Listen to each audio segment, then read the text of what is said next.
Hello students. अब आज हम लोग देखेंगे कंपाउंड माइक्रोस्कोप। लास्ट क्लास में हम लोग देखे थे सिंपल माइक्रोस्कोप। सिंपल माइक्रोस्कोप में एक ही लेंस था। कंपाउंड माइक्रोस्कोप में दो लेंस होता है।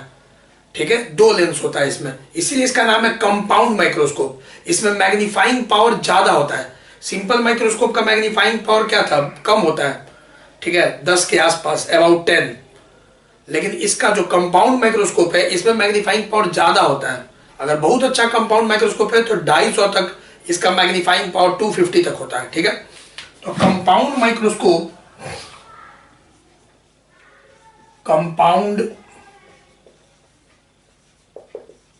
माइक्रोस्कोप कंपाउंड माइक्रोस्कोप इसमें क्या बोले भाई कि इट कंसिस्ट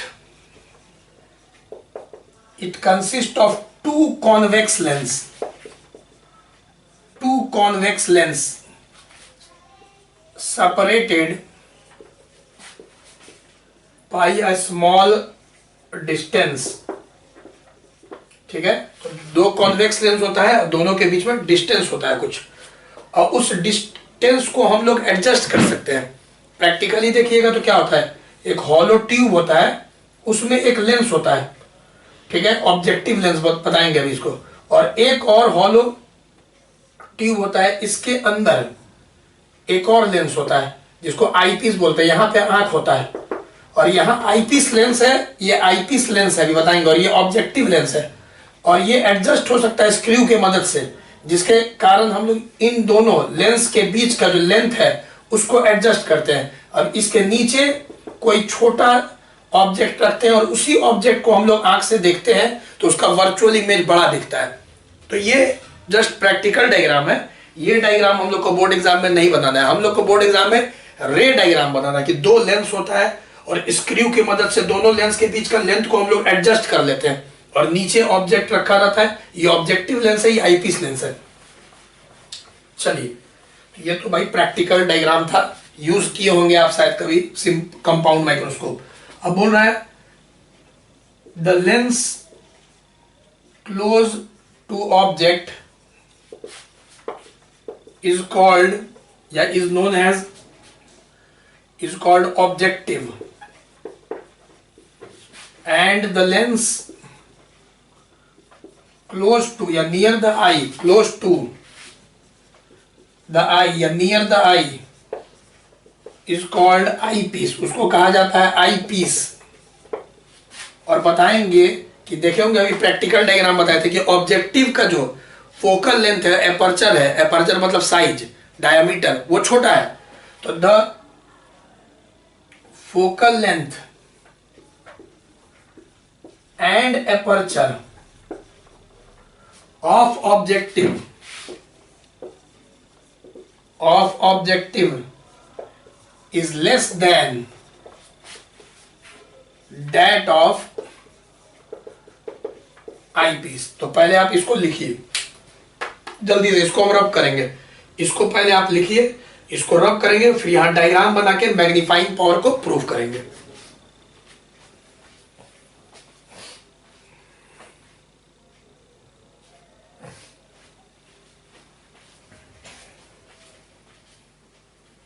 चलिए स्टूडेंट्स, तो ये हो गया, आप लिख लिए क्योंकि जगह कम है। तो देखिए, अब बताएंगे कि दो लेंस है, एक ऑब्जेक्टिव और एक आईपीस। और ऑब्जेक्टिव के सामने ऑब्जेक्ट को रखा जाएगा और आईपीस से आप अपना आई को चिपका लीजिएगा मतलब बहुत क्लोज रख लीजिएगा। अब क्या है इसका डायग्राम, तो डायग्राम देखो, ध्यान से देखना। एक छोटा सा पहले लेंस लो, ऑब्जेक्टिव लेंस, ये प्रिंसिपल एक्सिस। कभी आईपीस पहले मत बनाओ।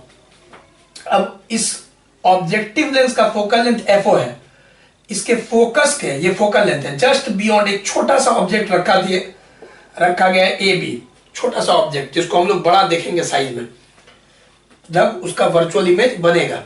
किसके द्वारा? कंपाउंड माइक्रोस्कोप के द्वारा। अब यहां पे इसका जो लाइट है, इससे लाइट रे मान लीजिए निकला और यहां आया। ठीक है, लेट अस सपोज कि यहां पे हम पहले ही से डायग्राम ये दो रे निकाले हैं, ए बी से दो रे निकला, एक रे ऑप्टिकल सेंटर से सीधा निकल गया और दूसरा रे रिफ्रैक्ट होके यहां पे मिल गया, यहां पे देख लो। तो यहां पे जहां पे मिला वहां पे एक रियल इमेज बनेगा ए डैश बी डैश, ठीक है, एक रियल इमेज बनेगा ए डैश बी डैश। तो अभी तक देख लो भाई, क्लियर है। अब यहां पे सबसे इंपॉर्टेंट क्या है कि यहां से एक बहुत इंपॉर्टेंट लाइन पहले ही ऐसे ड्रॉ कर लो, ऐसे, बहुत इंपॉर्टेंट है ये।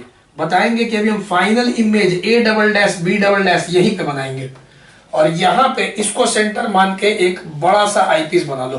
बड़ा मतलब कि ऑब्जेक्टिव के कंपैरिजन में बड़ा, ठीक है। और ये रेस सीधा यहां से ऐसे और ये यहां ऐसे, फिर यहां से पीछे से बैकवर्ड ड्राइंग करो, इसका रिफ्रैक्शन हो गया, फिर बैकवर्ड ड्राइंग करो सीधा स्केल से इसका, और यहां पे तुम्हारा आई जो कि बहुत नजदीक है आई पीस के, ऑलमोस्ट सटा हुआ है, इसी में रेस जाएगा और इस आंख को इस ऑब्जेक्ट का ये वर्चुअल इमेज दिखेगा बड़ा सा A double dash B double dash, इस छोटे का इतना बड़ा। तो बताओ यहाँ कितना बार रिफ्रैक्शन हुआ? 2 बार, पहले ऑब्जेक्टिव में और फिर आई पीस में 2 बार रिफ्रैक्शन हुआ। तो पहले ऑब्जेक्टिव का ऑब्जेक्ट डिस्टेंस यू मान लो, ओ जब लगेगा मतलब ऑब्जेक्टिव का, और यहां से जो इसका इमेज आया भी ओ। पहले देखो भाई डायग्राम, वीडियो पॉज करके यहीं पहले डायग्राम बना लो, डायग्राम बना लो। एनसीईआरटी में भी ये डायग्राम है, एनसीईआरटी भी खोल लो, वहां पे डायग्राम दिया हुआ है, यही डायग्राम है एनसीईआरटी का, ठीक है। तो ये हो गया यूओ, ये वीओ, ये एफओ, क्योंकि ऑब्जेक्टिव के लिए, इस लेंस के लिए ऑब्जेक्टिव के लिए यूओ ऑब्जेक्ट का डिस्टेंस है, ऑब्जेक्ट डिस्टेंस, और ये इमेज डिस्टेंस, मतलब कि ए बी ऑब्जेक्ट है ऑब्जेक्टिव के लिए और ए डैश बी डैश इमेज है।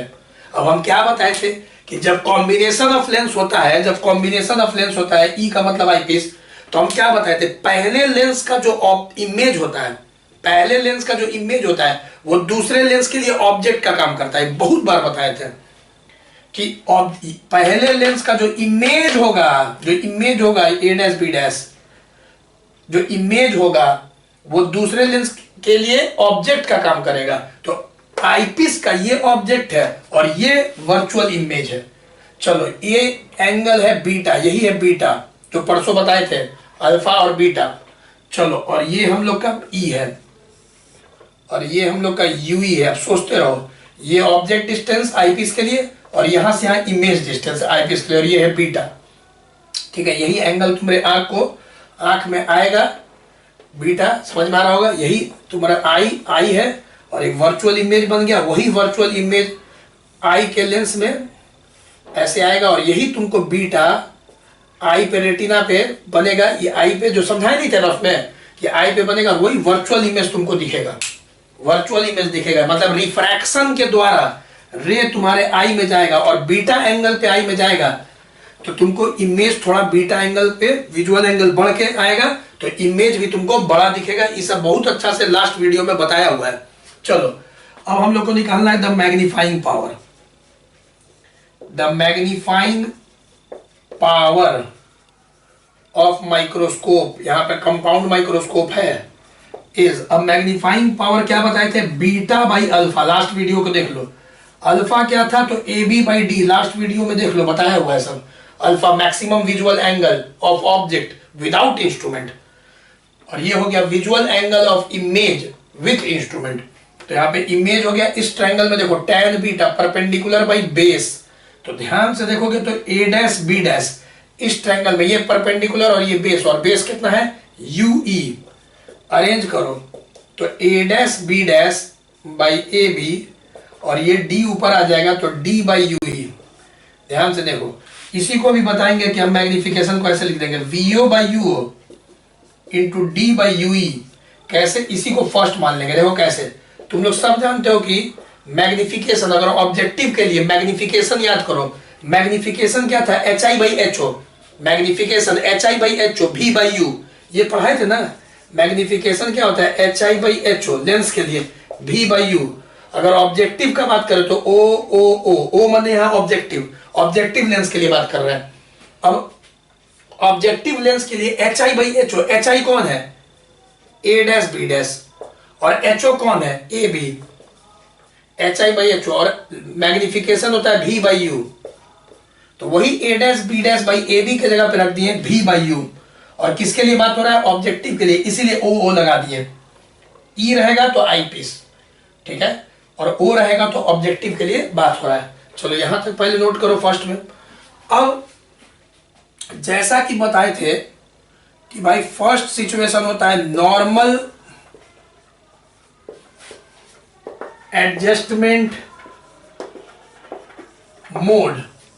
नॉर्मल एडजस्टमेंट मोड, यहां पे जो फाइनल इमेज है, जो आंख को दिख रहा है, final image, the final image A double dash B double dash is formed at infinity, लिख लेना, इज फॉर्म्ड एट इन्फिनिटी। बताए थे ना कि दो मोड होता है। नॉर्मल एडजस्टमेंट मोड में फाइनल इमेज आंख से या लेंस से इन्फिनिटी पे बनता है, मतलब ये जो V है फर्स्ट सिचुएशन में इन्फिनिटी पे होगा, और सेकंड केस में जो V है वो D पे होगा। दो सिचुएशन होता है, एक में I से, क्योंकि I तो लेंस से सटा हुआ है, तो I से बोलो चाहे लेंस से बोलो, इनफाइनाइट डिस्टेंस पे इमेज बनेगा। ये वाला एकदम यहाँ पे ऑलमोस्ट पैरेलल होकर बहुत दूर पे कटेगा, A double dash B double dash, infinity पे, दूर पे। और एक बार डी पे यहां से 25 सेंटीमीटर पे A double dash B double dash बनेगा। दो केस होता है। तो पहला केस में A double dash B double dash इस लेंस से या आई से, क्योंकि ये डिस्टेंस बहुत कम है, इन्फिनिटी पे बनेगा। ऐसा कब होगा बताओ तो? ये फाइनल इमेज इन्फिनिटी पे बन रहा है। किसी लेंस के लिए अगर इमेज इन्फिनिटी पे बन रहा है, इसका मतलब कि ऑब्जेक्ट कहां होगा? फोकस पे। इसका मतलब कि हम लोग ऐसे एडजस्ट किए होंगे इन दोनों लेंस को कि ए डैश बी डैश आईपीस के फोकस पे आ गया होगा। ए डैश बी डैश आईपीस के फोकस पे आएगा तब ना ये ऑलमोस्ट पैरेलल जाके इन्फिनिटी पे इमेज बनाएगा। किसी लेंस के लिए फाइनल इमेज या इमेज इन्फिनिटी पे कब बनता है? जब ऑब्जेक्ट फोकस पे होता है। और यहां आईपीस के लिए ऑब्जेक्ट कौन है? A dash B dash. तो चलिए, तो सो जरूर यहां पे जो UE है वो बराबर होगा FE के। ये UE जो है FE के बराबर होगा, यही फोकल लेंथ होगा, यही पॉइंट फोकस होगा आईपीस का। मतलब ए डैश बी डैश आईपीस के फोकस पे आ गया है, हम लोग स्क्रू से एडजस्ट कर दिए हैं, ठीक है। चलो, क्या चीज को एडजस्ट कर दिए? दोनों लेंस के बीच का गैप को, और ऐसा एडजस्ट किए हैं कि ए डैश बी डैश जो है आईपीस के फोकस पे आ गया है। अब पुट करो इसको फर्स्ट में,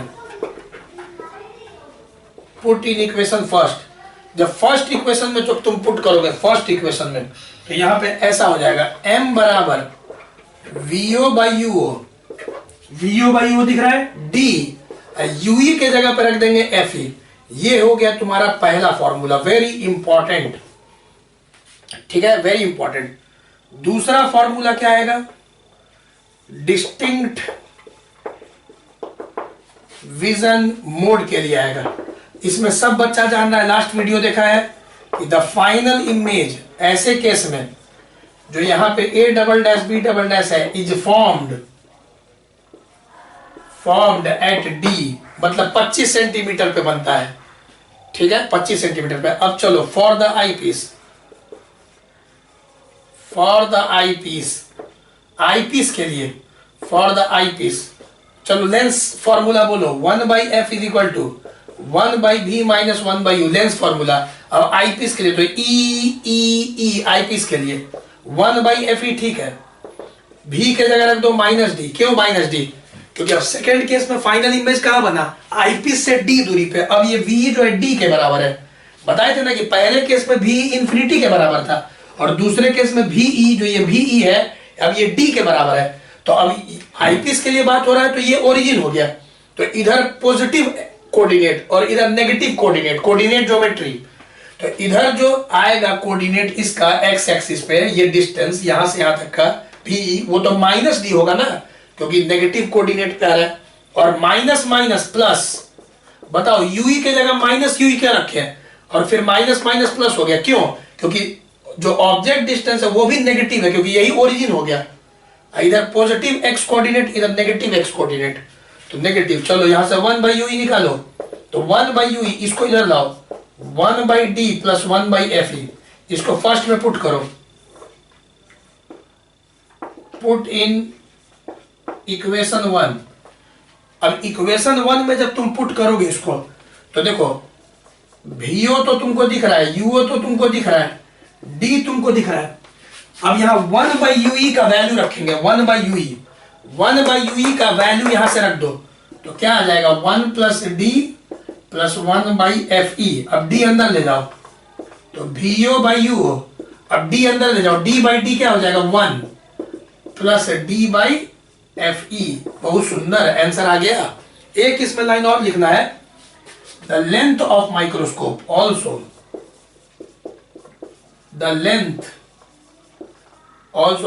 of microscope, the length of microscope is L बराबर VO plus mod E। Mod लगा दिया गया मतलब कि देखो क्यों, जैसे लेंथ का मतलब क्या है, इन दोनों लेंस के बीच का डिस्टेंस बिटवीन द लेंस। तो ये तो VO है और ये वाला डिस्टेंस देखोगे तो UE है, ये VO है और ये वाला डिस्टेंस देखोगे तो UE है। तो VO प्लस UE मॉड इसलिए लगा दिया ना, जैसे कि अगर मान लो ये ध्यान से सुनना 15 सेंटीमीटर है, 15, ठीक है, और ये 2 सेंटीमीटर है, ये 15 और ये 2, तो आंसर क्या होगा 17 सेंटीमीटर। तो ये नहीं कि इसको माइनस में फिर ले लेना, तो यहाँ 15 + 2 कॉमन सेंस है, प्रैक्टिकली सोचो 17 ही सेंटीमीटर का होगा। तो कोई बच्चा ही नहीं कि माइनस लगा दे। और फॉर्मूला में भी सुनो, जब न्यूमेरिकल आएगा तो सबका मैग्नीट्यूड ही रखना है, सबका मैग्नीट्यूड। जैसे VO दिया हुआ है, UO दिया हुआ है, तो सबका मैग्नीट्यूड रखना है। और सब सेंटीमीटर में रहता है तो कट के सेंटीमीटर ऊपर नीचे कट जाता है। और मान लो सॉल्व करके आंसर आ गया मान लो 55, इसका मतलब 55 गुना बड़ा दिखेगा, ठीक है। तो सबका मैग्नीट्यूड रखना है, यहां पे भी सबका मैग्नीट्यूड रखना है। D कितना रखोगे 25 सेंटीमीटर, बाकी VO UO FE सब दिया रहेगा, ठीक है। और आमतौर पे कभी कभी होता है ना कि FO दिया रहता है, UO दिया रहता है, तो लेंस फॉर्मूला से पहले VO निकाल लेना अलग से, हाँ उसमें साइन कन्वेंशन यूज करना। FO दिया है, UO दिया है तो VO निकाल लो। अब FO पता चल गया, VO पता, UO पता, D पता, FE दिया रहेगा, तुरंत बन जाएगा, ठीक है। तो चलो इसको नोट करो पहले। ऐसे आमतौर पे यही डेरिवेशन आता है 5 नंबर में, डेरिवेशन एकदम आता है, जल्दी से इसको नोट करो।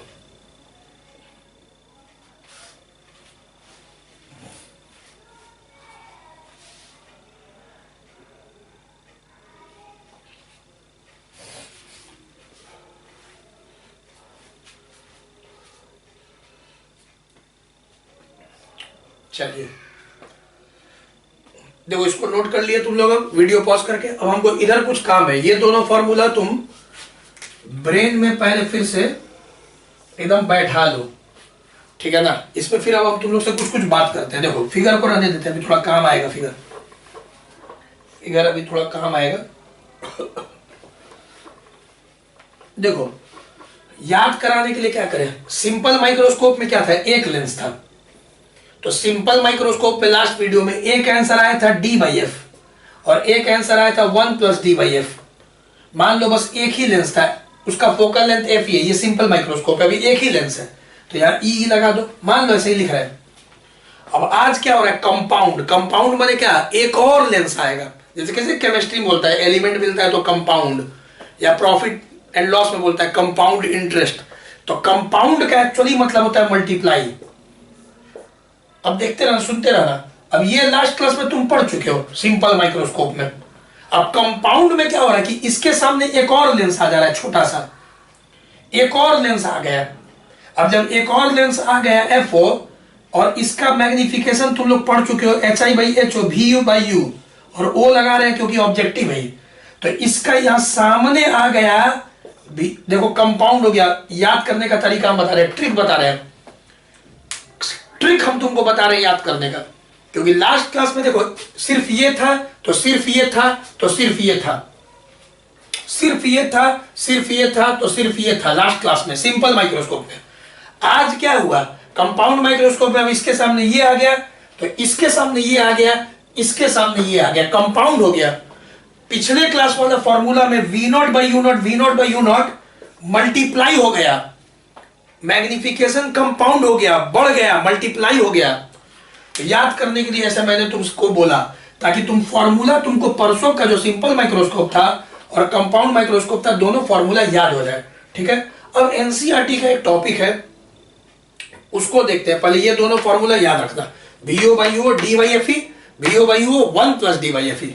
चलो सिंपल सा डेरिवेशन है, प्रैक्टिस कर लो, 5 मार्क्स में एकदम आता ही आता है।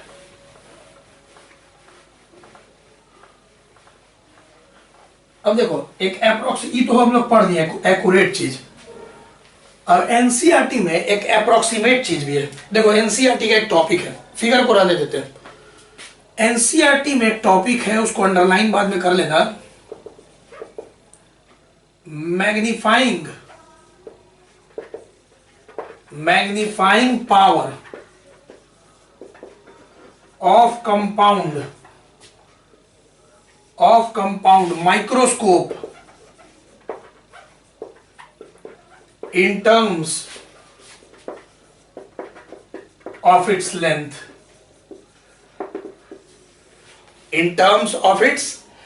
magnifying power of compound microscope in terms of its length।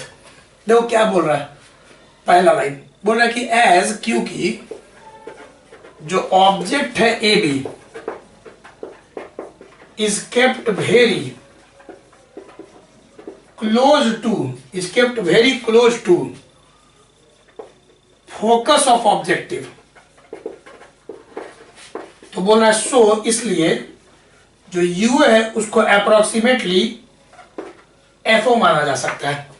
क्या बोल रहा है बच्चे, कि बोल रहा है कि जो ऑब्जेक्टिव का जो फोकस है उसके एकदम जस्ट बियॉन्ड, उससे जस्ट बियॉन्ड ऑब्जेक्ट को रखा जाता है। तो तुम्हारा बुक बोल रहा है कि हम लोग मान सकते हैं कि ये जो U है और ये जो फोकल लेंथ है FO, दोनों लगभग बराबर है। पहला अप्रोक्सीमेशन, एक्यूरेट बात हो चुका है पीछे, अभी अप्रोक्सीमेट बात हो रहा है। अप्रोक्सीमेट लगभग माना जा सकता है, अप्रोक्सीमेटली। फिर बोल रहा है, चलो ई तो हो गया पहले अप्रोक्सीमेशन, फिर बोल रहा है कि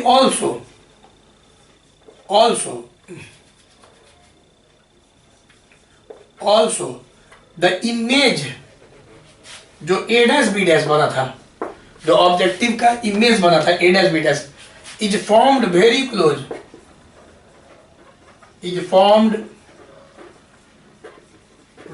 क्लोज टू आई पीस। जो इमेज है A डैश B डैश वो आई पीस के बहुत नजदीक बनता है। तो बोल रहा है कि सो मान सकते हो जो VO है उसको लेंथ के L के बताते हैं अप्रोक्सीमेटली। देखो यहां पे मतलब क्या, अभी तो डायग्राम बना चुके हो। बोल रहा है कि ये दूरी देखो बहुत ज्यादा लग रहा है और ये दूरी देखो कम लग रहा है, ये दूरी ज्यादा लग रहा है। तो असल में बोल रहा है तुम्हारा एनसीईआरटी की जो A डैश B डैश है वो लगभग आई पीस के नजदीक बनता है। तो अप्रोक्सीमेटली मान सकते हो कि ये लेंथ क्या बताया था, लेंथ L। ठीक है, L। अब ये अगर बहुत नजदीक बन रहा है तो हम लोग VO को और L को लगभग बराबर मान सकते हैं अप्रोक्सीमेटली। अप्रोक्सीमेशन का पढ़ाई है। तो अब चलो जब दो चीज मान लिया तो पहला नॉर्मल एडजस्टमेंट मोड,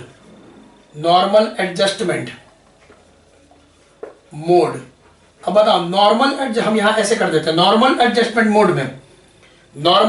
मोड में अभी फॉर्मूला क्या निकाले थे, M बराबर VO by UO D by FE।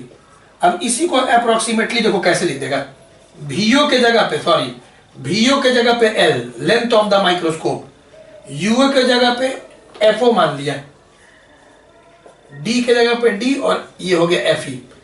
अब यहां मैग्नीफाइंग पावर आ गया LD बाई FO FE। इससे बहुत न्यूमेरिकल आता है। कभी कभी बोल देगा कि इन्फिनिटी पे इमेज, फाइनल इमेज बन रहा है, मतलब नॉर्मल एडजस्टमेंट मोड। अब लेंथ ऑफ माइक्रोस्कोप दोनों के बीच का L दे देगा, D हम लोग को पता है 25 सेंटीमीटर, FO दे देगा, FE दे देगा, अप्रोक्सीमेटली हम लोग को मैग्नीफाइंग पावर पता चल जाएगा। बहुत न्यूमेरिकल आता है इससे।